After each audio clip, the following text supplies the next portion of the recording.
So, it has finally happened. Picard is going to space! Okay, so technically it happened at the end of this episode, but you know what? I'm still counting it. Hi guys, my name is Maria Park, and this is Approach to Nerd. And in this episode, we are reviewing Picard, episode 3, entitled The End is the Beginning. So, lots happened as usual in this episode. We did not have as much exposition, I guess, as we did in the past two. It's still a little bit slow, but the ending of this episode is very satisfying, so bear with me. And as usual, I am not going to go verbatim into this scene by scene by scene. I'm just going to give you an overview of what I liked, what I remembered, and where I think it may be going. So, okay, so to start off the episode, we saw a flashback of Picard and Raffi talking. Basically, it's right before the supernova, or as the supernovas happened, and after the synthetics basically revolt on Mars. And so Raffi's waiting for JL, as she likes to call him, as she also called him in the comic. Again, I will plug, if you have not read IDW Picard Countdown, then please do, because that's where Raffi's character is introduced on the Starship Verity. Very, very cool series. So is pretty much all of their... IDW does very good comics in general. They do Winona Earp. They've done crossovers between Star Trek and Green Lantern and Doctor Who, and you name it. They're a very good comic series, so check it out, show some support. If you have Amazon Prime, download the Kindle. And no, I am not being sponsored by anyone. I just really love them. I read them all the time. So, all right, moving forward. So we see that Picard and Raffi are sitting talking, and he lets her know after she kind of breaks down her bullet point of, did you tell about all of the, reserves we would have, the synthetics we could use, to get us to help save the Romulan lives. And of course, Picard's like, I basically used the most desperate thing I could do, and that was I threatened to resign if they didn't do what I wanted. And they accepted his resignation. And Raffi's like, what? You're leaving me alone in this? What the heck? So you can see on her face, she's like defeated, but at the same time angry, because she cannot believe that the Starfleet that she has served is willing to let all of these people die because there are politics involved. She even goes so far as to say that she thinks there's a conspiracy and that the Romulans are actually in on their own destruction and with the Siths and what happened on Mars. And of course, Picard's like, why would they do that? Why would they sabotage their ride? Pretty much, they're free. They're saving grace, their lifeboat, their Noah's Ark. But she's like, no, I'm telling you, this is what's happening. And before they can get further into it, she gets a call. I think she said it was from the CDC. So they are basically, as she puts it, going to fire her bud. And they do. So she gets fired. And of course, Picard resigns. Or forced resignation, I guess. They call this bluff. So then you see, fast forward, that they're at, I believe it's called the Vasquez Hills or Mountains. I want to say Vasquez Mountains. I do know that they've used that location to shoot a lot of Star Trek shows, and not just Star Trek. I can name a few sci-fis that have used that location. Very popular area. Kind of looks like Topanga, California as well to me. It's neither here nor there. But anyway, so Raffi is talking to Picard, and something kind of stood out to me. And maybe it's because I watched a lot of the Orville and I've watched a lot of the previous Star Trek, series and the movies. They never had a monetary system. I don't think they've had a monetary system in Star Trek since the 21st century. So I'm kind of confused why Raffi is, number one, living in a very high-tech trailer. And number two, is literally sitting there talking smack about Picard having a big villa or mansion, the chateau, with his big fancy furniture. And I'm like, but you guys don't use money. Why can't you just go and get something unless land is not included in this utopia of no moneyness that they have in Star Trek? I am very confused on that. Why is she jealous of that? It's weird. Okay, so that's one of my questions. They have this conversation and she says, for 14 years she hasn't been doing well, and that Picard never checked on her, and left her alone to deal with all of this stuff. And then she starts vaping, and I'm like, okay, this is totally 21st century. I have never seen anyone smoke in Star Trek. Ever. I'm really confused. But I mean, I guess it could have happened on their off time and we just never saw those scenes, but I never thought that they smoked. So I was just very confused about that too. So there's a lot of things that are happening in this version of Star Trek that's not, in my mind, in line with canon Star Trek traditions. So I don't know. I can't remember if Gene Roddenberry was against smoking or not. I don't know. But it's just really weird, It's really weird. So I'm just putting that out there. But anyway, so after a long conversation and, Picard says he's sorry and she says, oh, go, blah, blah, blah. She finally says, I have a pilot for you. His name is Rios and he'll be in touch. So we know we're going to be introduced to Rios now, which we are. But before that, Picard gets attacked in his home by our favorite Romulan assassins. Only Saban and Laris are pretty flippin' badass, and they're like taking them all out. Now there was one assassin that kind of came in behind, just through the door. I guess they thought everybody was dead or knocked out or whatever.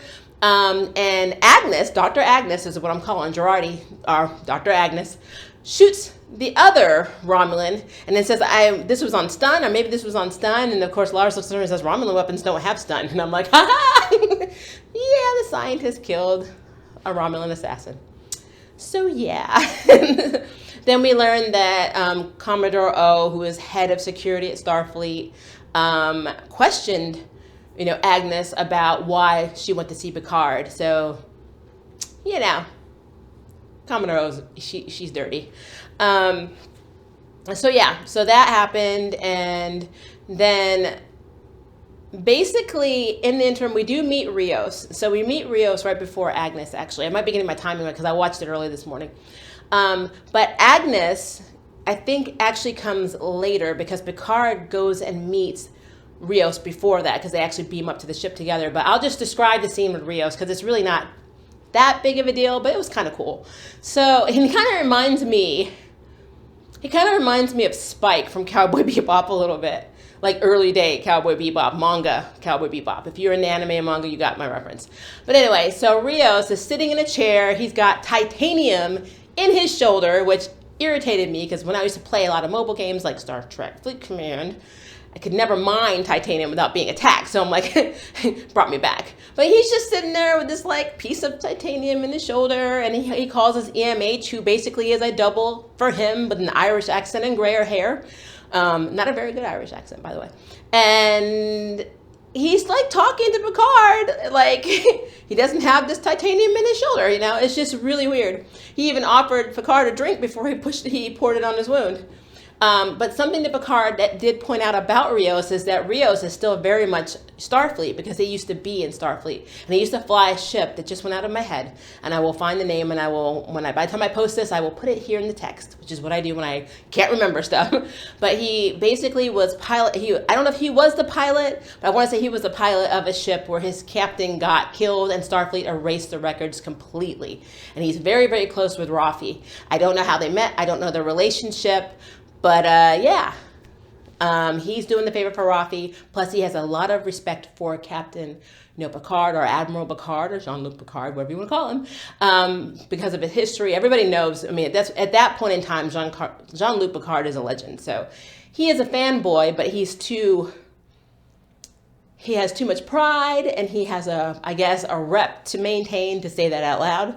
But Captain Jean-Luc does say, and quote, "Your ship is pristine, the bolts are pristine, everything is completely in Starfleet regulation. You are Starfleet to the core."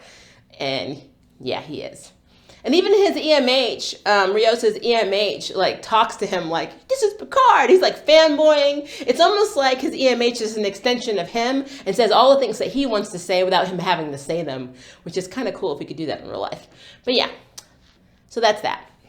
So then we have the scene with the assassins and Agnes shooting the Romulan, and then pretty much she talks her way onto the ship, saying, "I am the #1 scientist on synthetics," which technically is true because we don't know where Bruce is. And so they want to find Bruce, but they don't know where he is, and they need a ship and they need a crew. So Rafi got him the crew. Which is interesting is Rafi was still looking at information on, just studying all the information that they had about the secret Romulan assassin group, working on Earth. And she finds something, and it says Free Cloud. And something about a Gorn egg. I don't know. I caught it really fast, but that could be wrong. So if I'm wrong, please let me know. But she basically makes up her mind there that she's going. Now, she didn't tell Picard this, but Picard, it was really funny because Picard actually called her while she was in research and said, I have more. This is everything I have. And she's like, I don't want it. And they sent it to her anyway. And then she finds the information. And then next thing you know, she's actually sitting on the ship too, because she needs to get to Free Cloud and we don't know why. So yeah, that was very weird. But she believes that Bruce is on Free Cloud and that's where they're going. So yeah, so before I get to the part where they all get on the ship and fly away, which is awesome because I've finally been waiting, they're going to space, we got to talk about Soji. So Soji, back on, I call it the revival camp of Borgs, hosted by the Romulans, back there. She is working with, of course, more Borgs and basically saying words of comfort in their own native tongue. And Hugh, we finally see Hugh. He's apparently over this whole thing, but he keeps talking about how Borg survivors are normally treated as either profit or advertisement or both. And both is what the Romulans are doing.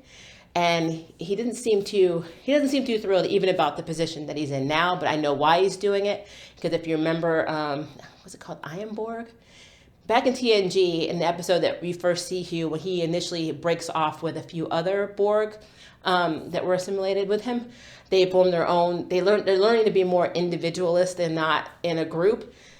That became his passion. So fast forward all these years, of course, he's still doing it. He's still trying to free other people from, the Borg assimilation. And I think that's pretty cool. But apparently he's been Soji's mentor all this time. And so she had been asking if she could meet with this Romulan, because there was a set of Romulans that were also, they came in contact with a Borg cube, but that something went wrong with the assimilation. They weren't able to be assimilated. And so she really wants to meet one of the women who was one of the victims of the Borg, pretty much, because she has knowledge about, what she has a plan that she wants to be able to help other Borg survivors through, a different version of assimilation. It's just a lot of things that Soji's researching on her own. But what's really interesting is when Hugh goes and takes her to meet they call her a patient with a long string of numbers. I think her name is Amada or something. I will also paste that in text because I can't remember. But when she goes to see her, she's got like these Romulan tarot cards, and she makes a comment that this is called the news, meaning it actually is what's happening right now, not what's happening, in the future or the past. So she's not really telling the future, but it's actually what's happening presently, and how houses, we learned on Romulus didn't have real front doors. You had to go around the back. They had false front doors, which kind of makes sense because, they keep secrets and lie a lot. So, makes sense. But there's a lot of information that we learn that she has, Armada, whatever her name is, that Soji seemed to know a lot about her too, and it didn't make sense because she read all of this information about the Borg, but how did she know all this classified Romulan information if they keep secrets so well? And I don't think she's got it in her head yet that she's a little different. And even Amada says, which sister are you? Are you the one that died or the one that lives? And Soji's like, what? So when she goes back to her headquarters, her quarters, she calls her mother, which I'm starting to believe does not exist because Dodge did the same thing. I think the mother is actually a computer program that guides them and also knocks them out when they get too close to realizing what they are. Probably something Bruce programmed, like a spell switch or something. So she's like saying, is Dodge okay? How's my sister? And she's like, your sister's fine. She wants to adopt a puppy. And then all of a sudden, Soji's unconscious. And then she comes comes to when Narek comes in. And of course, Narek does this whole thing where, I'm falling in love with you crap. I don't know if he's actually has those emotions because you never know, but he's definitely using her. Just kind of being the supportive Romulan secretive boyfriend. And then when he leaves, his sister's there, and she's like, asking if there's any information. And he's like, no, but I think that for now we should actually make it so Soji doesn't know who she is. just keep it that way. And he kind of talks a little smack to his sister, which is interesting. And she also has her Romulan ears. So I know she is posing as a Vulcan. Rizzo is posing as a Vulcan on Starfleet, because why would a Romulan be in Starfleet? But technically. But yeah, so that was that. But yeah, the biggest part of the episode is that at the end, Agnes convinces Picard to let her go with them because she wants to be able to see Soji up close. That's like her miracle, her life's work. So, and there's already a little animosity between Agnes and Rafi already, which is interesting. But Picard teleports her there, and he does his signature engage, and which another thing, Rios' ship uses holographic controls. That's pretty cool because it reminds me of the VR Star Trek game. But yeah, it's not the 2D manual, consoles anymore. It's actually holographic controls. That's pretty cool. But yeah, he says engage, and then they just blast into warp, and I'm like, we're in space now. We're in space. So yeah, we finally made it. End of episode 3. We are in space, and everything is awesome. So now on to episode 4, which I will review when it is released. So that is what happened. I love it. I actually think the Romulans may have had something to do with sabotaging, Mars. And who knows, maybe with the supernova. We don't know. We know what happened with Abram. We don't know in the Abram movies. We actually don't know the tie-in on this reality. Because it's a different reality. It's Primer. So I don't know. But that means that means some very high, powerful people in the Romulan government or infrastructure wanted to change. And this is how do you wipe out a bunch of Romulans and get changed? Well, you blow them all up. I don't know. All I know is that was very, very interesting. I think that it's going to be, I think Soji definitely has a connection to the Romulans, and I am really interested to see where the next few episodes take us. There's only 10, and we're going to episode 4, which means we only have 7 left. So that is my opinion. I think this was awesome. What do you think? Leave me a comment below and let me know. And if you would like to sign up for jury duty, hit the subscribe button. If you'd like to know who's next in the nerd bell, hit the notification bell. Until next time, I can't wait for you to approach the nerd. Bye, guys. Thank you for watching my video. I really appreciate it. But hey, the party doesn't have to stop now. Click on one of these videos and keep it going.